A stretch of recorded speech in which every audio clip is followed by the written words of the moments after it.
million in the U.S., hospitals overwhelmed, forced to move patients to larger facilities. A doctor in New York City who survived COVID-19 has an important warning for young people. It's very hard to predict who's going to get very sick and who's not. And the deadliest day yet for New York, Governor Andrew Cuomo urging people to stay the course. We have to stay prepared for what could come down the road. He joins us live on GMA with the latest from America's epicenter. New hope for normalcy? The COVID-19 testing project underway at top speed to check thousands of people for antibodies. The latest on the test, as simple as a finger prick. But who will get it? Churches coast to coast planning in-person Easter Sunday services despite stay-at-home orders, pitting pastors and parishioners against police. How you can worship safely. We're hearing from Bishop Michael Curry and Hillsong's Pastor Carl Lentz on this Good Friday. Holiday weekend severe weather. The tornado threat for Easter Sunday, where the storms are headed and how bad they could be. We're tracking the latest. ABC News exclusive. The emotional interview with one woman who triumphed over coronavirus. The New York mother with no underlying medical conditions tells us how she beat COVID-19 after getting that standing ovation from doctors and nurses when she finally left the hospital. Knowing that they cared that much to be there, to say that goodbye was wonderful. Why her story is a cautionary tale for so many. Her powerful message this morning. I'm gonna stand by you. And paying it forward. The small business saved by our deals and steals now giving back with an unbelievable donation to a hospital on the front lines. And NBA superstar Steph Curry pulling off a surprise of a lifetime for a healthcare hero on the front lines. How she looks to the warrior for inspiration. Live in Times Square, this is Good Morning America. Good morning, America. It's good to be with you on this Good Friday morning. And it's great to have George joining us from home as we get ready for a holiday weekend. That's right. We have Passover celebrations underway right now and Easter Sunday, of course, coming up. There is a lot to be thankful for. And as we see cities coast to coast glowing with that gratitude, there you see New York, and then there is Dallas lit up in blue, and Los Angeles doing the very same. Beautiful. Kansas City also lit up in blue for the evening, and Niagara Falls there, Indianapolis also doing it. So many others taking part in the Light It Blue campaign. This is all to honor the essential workers out there, a beautiful tribute for all of our heroes in the fight against COVID-19. George? They are on the front lines every hour of every day right now. We are so grateful for them. And here are the latest numbers on the emergency here in the United States. Right now, more than 460,000 cases of COVID-19, 16,000 deaths, 26,000 Americans have recovered. And in New York State alone, there are more than 160,000 cases. Coming up, I am going to be talking to Governor Andrew Cuomo in our next hour. Michael? And George, we're going to begin our coverage this morning in New York with Whit Johnson, who starts us off at Mount Sinai Hospital. Good morning, Whit.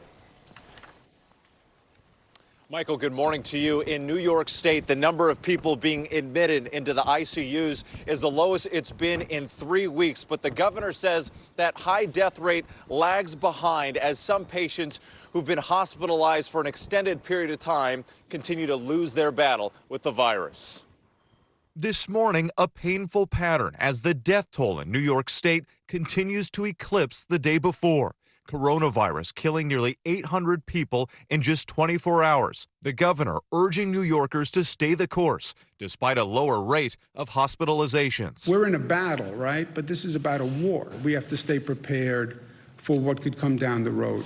In that battle to save lives, doctors are deploying a rare treatment for COVID patients inside this ICU at Maimonides Hospital in Brooklyn. Making considerably more progress. Heart surgeon Dr. Paul Saunders, a COVID survivor himself, now back on the job, using a therapy called ECMO, temporarily drawing blood out of the body to help oxygenate red blood cells in patients whose lungs aren't functioning. In the current epidemic, it's used as a last resort when the ventilators are not enough. Some of his patients in their 30s and 40s. We definitely are seeing people who are young with no medical problems coming in and getting very, very sick. And it's very hard to predict who's going to get very sick and who's not. Overwhelmed hospitals moving patients to bigger facilities, stacking them on bunks in large trucks to be transported. Despite growing calls for an expanded nationwide testing system, President Trump insisting it's not necessary before reopening the country. We're talking about 325 million people, and that's not going to happen, as you can imagine. And no, it would never happen with anyone else either. The pandemic sweeping across America. In Texas, the number of cases topping 10,000, about 200 deaths as concerns grow of a possible new hotspot.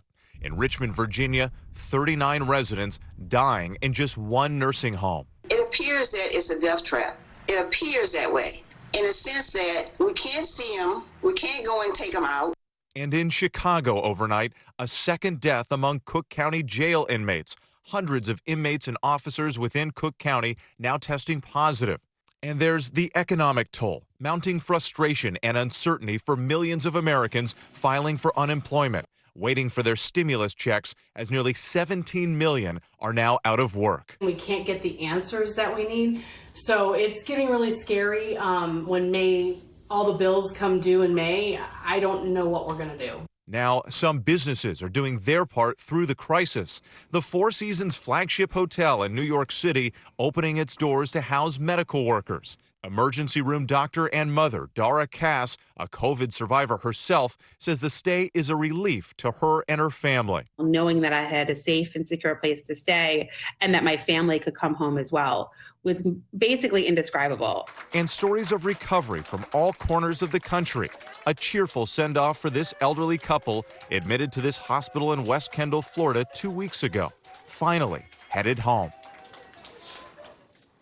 New data this week shows minority communities continue to be hit the hardest. So Governor Cuomo announced 5 new testing sites to go into those neighborhoods across New York City to help collect information and create policies to fix the problem. Michael? Hopefully that will help with. Thank you so much. And as we just saw the state of things in New York, George, you're going to be talking to Governor Andrew Cuomo about it all a little later in the show. Yeah, he's been leading that effort every single day, Michael. We're going to move overseas now, where ABC News is on the scene in Wuhan as that China's ground zero for the pandemic tries to get back to normal. And in London, where British Prime Minister Boris Johnson is out of intensive care this morning and in good spirits. James Longman is in London with the latest. Good morning, James. Yeah, good morning, George. He is out of the ICU, still in the hospital, but hopefully on the mend. A big relief for the United Kingdom. In China, yes, Wuhan has finally come out of its lockdown, 11 long weeks, but we are getting a glimpse of what the easing in lockdown could look like for us when our lockdowns are finally over. This morning, after 76 days of lockdown, the streets of Wuhan are open again. Long lines forming at airports and train stations as thousands can at last leave the city. Ladies and gentlemen, our train will soon arrive at Wuhan railway station. This time-lapse showing how quickly morning traffic returned, unimaginable just a few months ago. But the infamous seafood market where the infection broke out, still a no-go zone. This city of 11 million was the original epicenter of the COVID-19 crisis. The first case detected late last year, but now only 3 infections have been reported the past 3 weeks. But as ever in China, surveillance is still in place. Local police say these new helmets deployed at transit hubs can scan the temperatures of more than 100 passengers in just 2 minutes. It's a bold claim and unclear how well they work. For those catching flights or trains, protective gear still keeps this invisible enemy at bay. This elaborate light show at the Yangtze River was a celebration to honor healthcare workers. The temperature checks beforehand, a reminder of the danger they battled against. I didn't realize I'd be in quarantine for 67 days. Mark Wetton, after months in isolation, has finally bought his ticket to return to the US. Wuhan is definitely opening up. People just really did a good job of obeying and doing what they needed to do. And a sign of just how difficult it is to control this virus, Wuhan might be opening up, but another town in China is now going into lockdown. It's about 1,600 miles away from Wuhan, and they've detected COVID-19 in Chinese nationals returning to the town. George? And James, we are seeing other hotspots crop up around the world. Yeah, that's right. Different countries are taking kind of a different tack to this. Japan has now seen a big spike in cases. They've declared a state of national emergency. Spain now, though, is starting to see an end. The Prime Minister there is saying that they are now controlling the fire that is coronavirus, although they are extending their lockdown by a further 2 weeks. George? James Longman, thanks very much. Amy? All right, George, now to new testing set to begin in Los Angeles. Randomly selected residents will get an antibody test to determine if they already had coronavirus and are now immune. Kaylee Hartung joins us now from Los Angeles with more on if this could help us get back to a normal way of life. Good morning, Kaylee. Good morning, Amy. Today in Los Angeles, researchers are taking matters into their own hands in the fight against COVID-19. All it'll take is a prick of your finger. The information gathered could be key to better understanding this disease and may be helpful in getting people back to work. Drive-through testing sites have popped up across the country, but not like this. In California, a project underway to check thousands of people for antibodies to COVID-19. The test is as simple as a finger prick. Our test can give us a very clear sense of what's happening in the population. Two bold doctors teaming up, one from Stanford, one from USC, forging ahead with a volunteer army to test their communities for antibodies. I think we have to be as proactive as possible because every week we wait, there are millions of people who are losing their jobs. There are millions of people who are anxious about what's going on. And we are making a lot of policy decisions without really understanding this disease. Testing began last weekend in Northern California, where more than 3,000 people had their blood sample taken. Now Dr. Niraj Sood and his team will begin testing in Los Angeles today. He spoke with Diane Sawyer. 6 sites in Los Angeles, counting 1,200 people about to be tested. What are you feeling right now? I am excited as well as a little bit nervous. I want to make sure we are able to do this successfully. This tester from the team at Stanford. One of the tools you can use is this test, which can tell, have you been exposed in the past, as opposed to some of the tests that we were doing originally, which were really focused on, do you have it right now? Antibody testing is just one component in the formula that could help us get back on a path to normalcy. These California doctors tell Diane they hope that the information they gather can help alleviate some of that anxiety and uncertainty that we're all feeling, and they want to make a difference in how policy is made moving forward. Results from both of these testing sites are coming soon, and Michael, we look forward to being able to share those with you. Yeah, a lot of anxious people waiting for those results. Thank you so much, Kaylee. And this Easter Sunday, some churches will open their doors to worshipers, defying stay-at-home orders and pitting pastors and parishioners against police. ABC TJ Holmes is outside St. Patrick's Cathedral in New York, where services will be streamed online instead. Good morning, TJ. Hey, good morning to you. And this is a time a lot of people are turning to faith. They want a message of hope. And places like St. Patrick's churches across the country will be empty on Easter Sunday. That seems unimaginable, but it's also necessary at this time. But despite a pandemic, some pastors still plan to pack the pews this Sunday. Determined and defiant.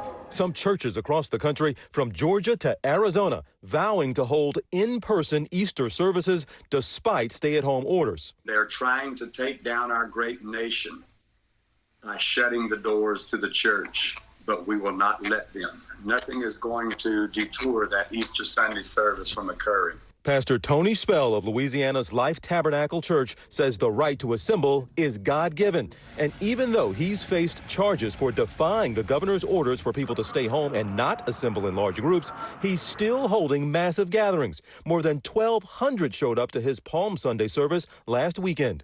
I'm hungry, spiritually. I'm not scared of this virus. When it's my time, it's my time. Life goes on. Now, Easter Sunday could be a showdown between pastors and police. Tony Spell needs to abide by the law. A week ago, we charged him with 6 counts of violation of the governor's emergency order, 6-foot rule. The battle in Kansas might be headed to court. Democratic Governor Laura Kelly announced she's suing Republican lawmakers who are trying to override her order prohibiting gatherings of more than 10 people, effectively limiting in-person Easter services. We do not have time to play political games. during a pandemic. This as top religious leaders around the globe find ways to practice their faith and keep the faithful safe. Pope Francis streaming Holy Thursday Mass in a nearly empty St. Peter's Basilica. Jewish worshipers holding Passover Seders on Zoom.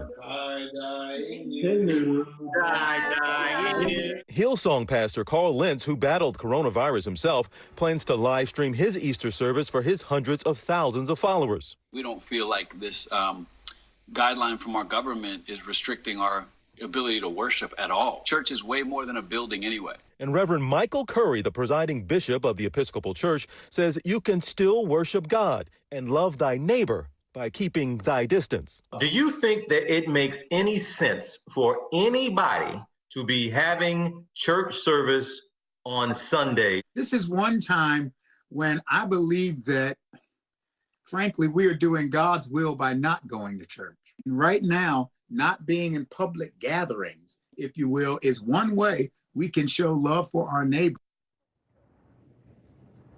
And police aren't expected to necessarily bust up that church service on Sunday in Louisiana, rather just collect evidence for possibly prosecution later. And Stray and Robach, Reverend Curry, it does have a message for everyone about this idea of churches not being on the list of essential businesses in many places. He's saying absolutely church is an essential business. It's just not essential that you physically be in it during a pandemic. Yeah, I love he said that's how you love thy neighbor. Yes, by exactly. not spreading the virus. Even if you don't know you have it, you could. All right, TJ, thank you so much. From Reverend Curry Some feel to good. Steph Curry. How about that? Yes. You like that transition? Yes. We have a wonderful moment from NBA superstar Steph Curry pulling off an epic FaceTime surprise for Shelby Delaney, a nurse in the intensive care unit, the Summit Medical Center in Oakland, who's a big fan of the Warriors. Take a look at what happened. I can't thank God enough for what you're doing. And just the sacrifice, selflessness, the way that everybody's coming together. Thank you so much for, just what you do, your heart, and the inspiration y'all provide for everybody. What a FaceTime. Shelby wore Steph's jersey, actually, underneath all of her protective gear. You can see it there at the hospital for inspiration. And she says she did it to bring out her inner warrior. And they are all warriors. They are all right there on the front lines helping all of us. Without a doubt. I mean, God cannot thank them enough. And coming up, we have an ABC News exclusive, the emotional interview with the woman who beat COVID-19 and finally reuniting with her family. By her story, the cautionary tale for so many. Wow. Also this morning, essential advice on how to get your groceries safely during this pandemic. And New York Governor Andrew Cuomo is joining us live for the very latest on the coronavirus crisis right here in New York. But first, Ginger is at home with more on that tornado threat this Easter weekend for so many. Ginger. Such history as far as Easter and tornadoes go, so we will get to that threat. But let's start with the damaging winds that were screaming from Massachusetts back to Porter, Texas. Take a listen.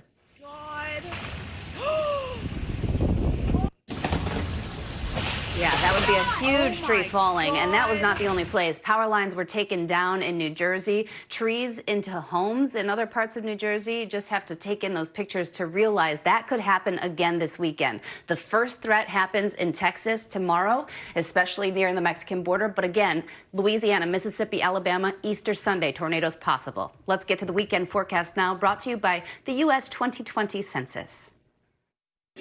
There will be parties again soon, and family gatherings. There will be parades and sporting events and concerts. To help our communities when they come back together, respond to the 2020 census now. Spend a few minutes online today to impact the next 10 years of healthcare, infrastructure, and education. Go to 2020census.gov and respond today to make America's tomorrow brighter. It's time to shape our future. Well, good Friday to you. It's another weather alert day from Storm Watch 7. We're tracking high winds yet again today. Gusts just over 45 miles per hour during the afternoon hours, but ample sunshine today. If you're going out for that walk or run, you'll need the extra layer. Temperatures starting out in the mid-30s. Those feel like temperatures, and they'll get up to about 50 degrees this afternoon with the actual high of 55. No rain until late Sunday. Sunshine your Saturday, 60 degrees. Sunday, 70 degrees.